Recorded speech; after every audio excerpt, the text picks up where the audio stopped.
Alain, alors ce livre, vous racontez 2 ans de passion impossible. Ouais. 2 ans pas faciles. Oui, c'est le moins qu'on puisse dire. Vous l'avez reçu sur les plateaux bien fatigués, mais toujours très bon communicant quand même. Toujours quand même, mais il me décrit comme un cadavre ambulant. Bah, souvent, ça n'a pas été. Il n'y a pas eu beaucoup d'instants de bonheur dans ces 2 ans. Il y a eu très peu, du souci pour toi. Là. Je dis, de façon un peu imagée, qu'il y a eu 5% de plaisir et 95% d'emmerde, donc c'est le bon pourcentage, oui. Et voilà, c'est mal parti. Ouais. Lors d'un PSG Lorient, qui était le premier match de mon mandat au Parc des Princes, où notre ami Fiorez marque 2 buts.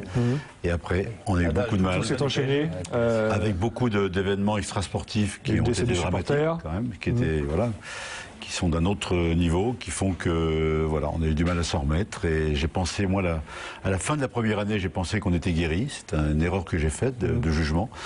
Et en fait, le club était encore, même pas convalescent, était encore bien malade. Alors dans ce livre, vous taillez pas beaucoup. C'est pas votre habitude de toute façon. Jérôme Bretagne l'a fait avant vous sur d'autres personnes. En revanche, celui dont on sent quand même qu'il y a de la déception ou qu'il y a un petit problème entre vous, c'est Paul Le Guen quand même. Oui, enfin, on sent que vous êtes déçu de Paul Le Guen ou parfois qu'il vous énerve, qu'il a besoin d'un petit coup de pied aux fesses qui vive, quoi. Non, on n'est pas fait pareil, mais quelquefois les compléments c'est plutôt bien. C'est-à-dire que je suis finalement plus passionné que lui, même si j'en ai pas toujours l'air. Je suis pas déçu. Je pense que c'est un excellent entraîneur et qui a été très costaud. À un moment, il fallait être costaud, c'est-à-dire toujours quand je lui ai demandé de venir, toujours en fin de première année, où là vraiment s'il n'avait pas assuré, on était très très très mal. Je dis simplement que j'ai eu le tort dans la 2e année de mon mandat de lui donner des responsabilités qui étaient en fait des responsabilités de manager général du club, même s'il n'en avait pas le titre. Et je pense que c'était trop lourd à ce moment-là et qu'il n'était pas prêt pour ça. Comme c'est quelqu'un d'intelligent, je pense qu'il le sera un jour, mais j'ai eu le tort de trop déléguer l'aspect sportif à Paul en un des deux. Mais dans ce livre-là, on comprend que Paul Le Guen, à chaque fois quand vous voulez poser une question ou que vous voulez débattre avec lui, c'est comme vous voulez, président, c'est vous qui décidez, après, voilà. Oui, Paul est quelqu'un d'assez normatif, assez hiérarchique, et c'est vrai il a été tout à fait correct avec moi, mais qu'on n'avait pas des rapports très très libre, voilà. C'est que sur les joueurs, on avait des sensibilités différentes, mais c'est lui le technicien. Moi, c'est vrai que j'aime bien les joueurs qui sont peut-être un peu différents. Je pense qu'il faut tout dans une équipe. Il faut des joueurs que j'appelle normatifs, disciplinés, puis des joueurs qui, à un moment... Bon, voilà, des Amaradiané, pour prendre un exemple, sont des joueurs, ou des Gallardo, sont des joueurs que j'appréciais beaucoup. Voilà. Moi, Paul Le Guen les appréciait moins. Peut-être un peu moins. Je dis pas qu'il avait tort. En tout cas, ça fait qu'on a... Il avait tort. Hein. Bon, ça fait qu'on n'a pas eu de fâcherie, mais qu'il y avait probablement, surtout en 2e année, on n'était pas tout à fait sur la même longueur d'onde. Et puis voilà. Puis moi, je suis quelqu'un qui communique beaucoup. J'ai beaucoup communiqué, trop communiqué. Et c'est vrai que j'ai reproché un peu à Paul de ne pas l'avoir fait. De pas l'avoir fait. Ça l'intéresse pas. Il me dit ça sert à rien. Oui, mais pour le club, j'ai été un petit peu au casse-pipe devant les médias, un peu trop souvent, quitte à dire des choses, à me répéter. Et c'est vrai que donc c'est pas des reproches. C'est pas un livre. C'est pas le but de mon livre. Hein, c'est pas du tout un livre anti-Le Guen. Hein, c'est une. Dominique, j'ai lu ton livre, Alain. Il y a beaucoup de fatalisme, beaucoup de fatalité. Et, il faut rappeler que depuis que le PSG est en Ligue 1, 74, il y a eu 10 présidents. Et lorsqu'on lit ce livre, on a la sensation, en fait, que, hormis peut-être le premier président historique d'Alain Lechter, aucun d'entre vous n'a eu les clés du camion. C'est un peu Francis Borély. Non mais Denisot, il est déjà dépendant des humeurs de l'actionnaire.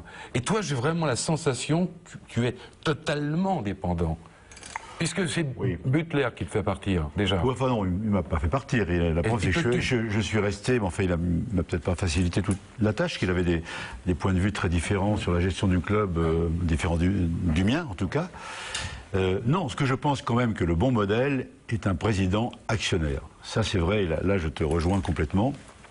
Parce que quand on est président salarié, enfin j'étais un salarié sans salaire, qui est un cas un petit peu spécifique, mais en tout cas j'étais pas donc le propriétaire. J'étais pas peut-être, c'est ce que me dit ma femme.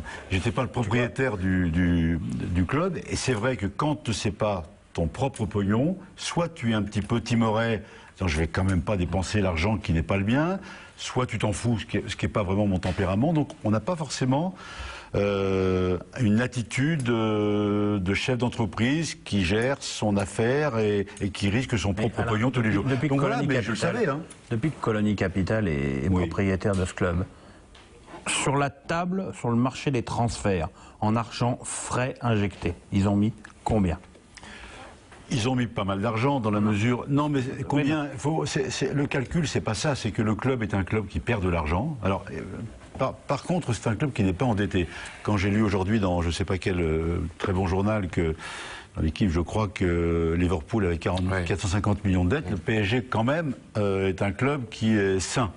Et donc, mais qui a un compte d'exploitation déficitaire chaque année. Et c'était vrai avant. J'ai pas amélioré les choses parce que un club qui n'est pas en Champions League, qui est 15e et qui n'a pas un fonds de commerce. Fonds de commerce veut dire des joueurs qui ont une vraie valeur marchande. C'est un joueur. Bon, donc Colony Capital a eu à remettre de l'argent chaque année. Donc ils ont. Je parle pas de remettre de l'argent. Mais parce qu'à un moment donné, si tu veux faire la Ligue des Champions, ce sera le mot de la fin là-dessus. Hein. Oui, d'accord, mon petit Vincent. Si tu veux faire la Ligue des Champions, si tu veux être mieux que 15e, il faut acheter des joueurs. Il faut donner de l'argent frais. Je vais simplement dire pour finir que le problème n'est pas tellement le transfert, c'est la masse salariale. Et quand je suis arrivé, on avait une masse salariale beaucoup trop élevée.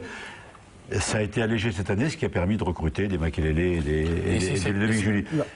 Et si c'était à refaire, il le referait. Voilà. Oui, parce que je suis complètement givré, donc je le referai. À lire donc Alain Kézac, Passion impossible aux éditions du Moment dans les